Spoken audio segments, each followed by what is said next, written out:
नमस्कार मित्रों, जय Hind, Vande Mataram. Lucent study YouTube channel पर आप सभी का स्वागत है। जैसे कि आपने पिछले दिनों न्यूज में सुना हो, भारत और यूरोप के बीच एक महाडील हुई है जिसको दुनिया की सबसे बड़ी डील बताया जा रहा है। पिछले दिनों आपने गणतंत्र दिवस परेड पर भारतीय प्रधानमंत्री मोदी के साथ एक लेडीज को देखा था जिनका नाम है उर्सुला डी वॉन डेन। वो यूरोपियन यूनियन की प्रेसिडेंट हैं। अगर हम यूरोपियन यूनियन की बात करें तो यूरोप के छोटे बड़े देश मिलाकर, जैसे Britain, France, Germany, Ireland, Denmark, ऐसे 27 देशों को मिलाकर एक संघ है जिसको यूरोपियन यूनियन बोला जाता है। उसी की प्रेसिडेंट, यानी वहां राष्ट्रपति तो होता ही होता है सभी देशों में, लेकिन वो सभी देश एक दूसरे से मिलजुल कर चलते हैं। उन्होंने एक संघ बना रखा है जिसको यूरोपियन यूनियन बोला जाता है। तो यूरोपियन यूनियन के साथ भारत ने एक महाडील की है जिसको मदर ऑफ ऑल डील्स बोला जा रहा है। दुनिया की सबसे बड़ी डील है ये। यानी अगर यूरोपियन यूनियन के साथ भारत की डील हो गई है तो समझ लीजिए यूरोप के जितने भी देश हैं, 27 कंट्रीज, सभी के साथ भारत अब व्यापार करेगा।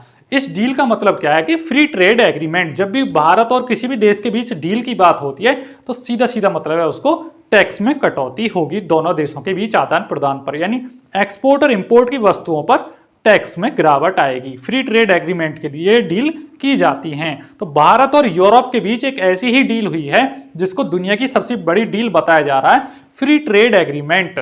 आप सभी को पता हो, पिछले एक वर्ष से डोनाल्ड ट्रंप ने दुनिया की नाक में दम करके रखा है, दुनिया को परेशान करके रख दिया है टैरिफ करके, और यूरोप भी इसी चीज से ज्यादा परेशान हो चुका था। इसलिए यूरोप ने डोनाल्ड ट्रंप को छोड़ भारत के साथ ऐसी डील करी है। यह वही यूरोप है जिसने काफी लंबे समय तक भारत पर राज किया था, यानी भारतीय लोगों को परेशान करके रख दिया था, भारतीयों को गुलाम बना के रखा था काफी लंबे समय तक। एक समय पर यूरोप का वर्चस्व हुआ करता था दुनिया भर में। यूरोप का एक वर्चस्व हुआ करता था दुनिया के सभी देशों पर, लगा आधे से ज्यादा देशों पर यूरोप का राज हुआ करता था। जैसे भारत और भारत के अड़ोसी पड़ोसी देश सब यूरोप के अंडर आते थे।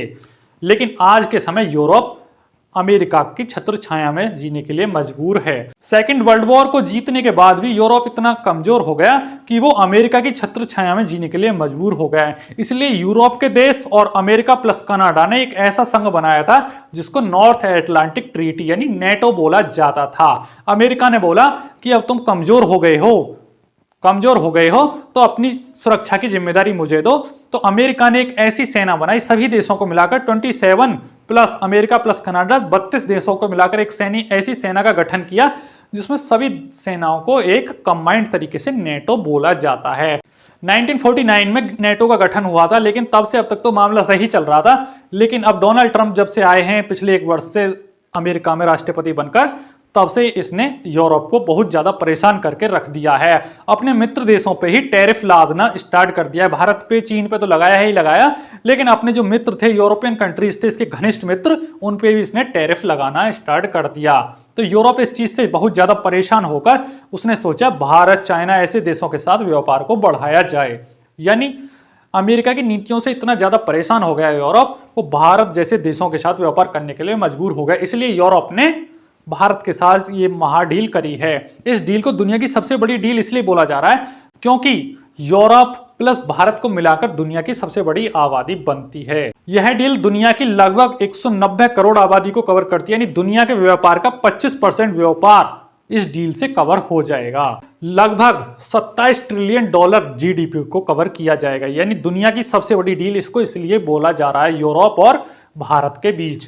इस डील के होने के बाद भारत और यूरोप के बीच जो एक्सपोर्ट और इंपोर्ट की वस्तुओं पर एक्स्ट्रा टैक्स लगता था, टैरिफ लगता था, उसको घटा के एकदम मिनिमम पे ला दिया जाएगा। या तो जीरो कर दिया जाएगा कुछ वस्तुओं पर, या थोड़ा बहुत रखा जाएगा। जैसे कि शराब की बात करें, दारू की बात करें, गाड़ियों के आदान प्रदान की बात करें, जो यूरोपियन गाड़ी भारत में बिकने आती हैं, और वैसी वस्तुओं की बात करें, टेक्सटाइल्स की बात करें, इन सभी पे टैरिफ को मिनिमम किया जाएगा। यानी टैरिफ मतलब टैक्स को मिनिमम किया जाएगा। इस डील के होने से भारत के इंडस्ट्रियल क्षेत्र को तो फायदा होगा ही होगा, लेकिन डिफेंस क्षेत्र में भी भारत को काफी ज्यादा फायदा होगा। क्यों फायदा होगा?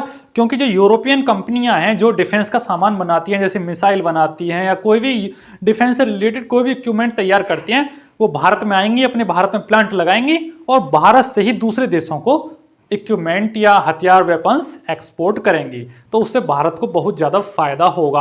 भारत एक मैन्युफैक्चरिंग हब बन सकता है सन 2040 तक, यानी 2040 तक भारत एक मैन्युफैक्चरिंग हब बन जाएगा।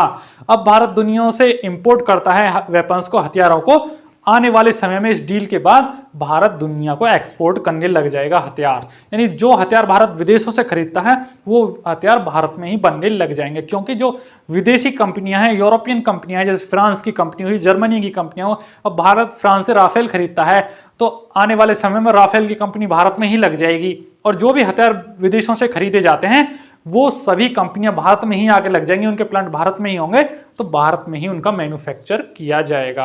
सरकार का ऐसा मानना है कि इस डील के होने के बाद भारत की जीडीपी में बहुत ज्यादा उछाल देखने को मिलेगा, क्योंकि डिफेंस क्षेत्र में भारत को विदेशों पे निर्भरता कम होके भारत में ही सेल्फ डेवलपमेंट सामान होगा, स्वदेशी सामान पे निर्भरता ज्यादा होगी। अगर हम बात नेटो की करें, नॉर्थ अटलांटिक ट्रीटी ऑर्गेनाइजेशन की बात करें, तो इसका जो गठन है वो 1949 में किया गया था। सेकेंड वर्ल्ड वॉर की समाप्ति के बाद अमेरिका के देश, America, Canada plus European countries ने एक कसम खाई थी, हम एक दूसरे से कभी युद्ध नहीं करेंगे, साथ साथ हम पे कोई भी आक्रमण करता है तो हम सभी देश अपनी सुरक्षा के लिए एक साथ उस देश पर आक्रमण करेंगे और एक दूसरे से व्यापार करेंगे। और एग्रीमेंट किया गया था 1949 में, उसी को नेटो बोला जाता है। मैप पर आप देख पा रहे होंगे यूरोपियन प्लस अमेरिकी कंट्रियों का मिला के नेटो का गठन किया गया था।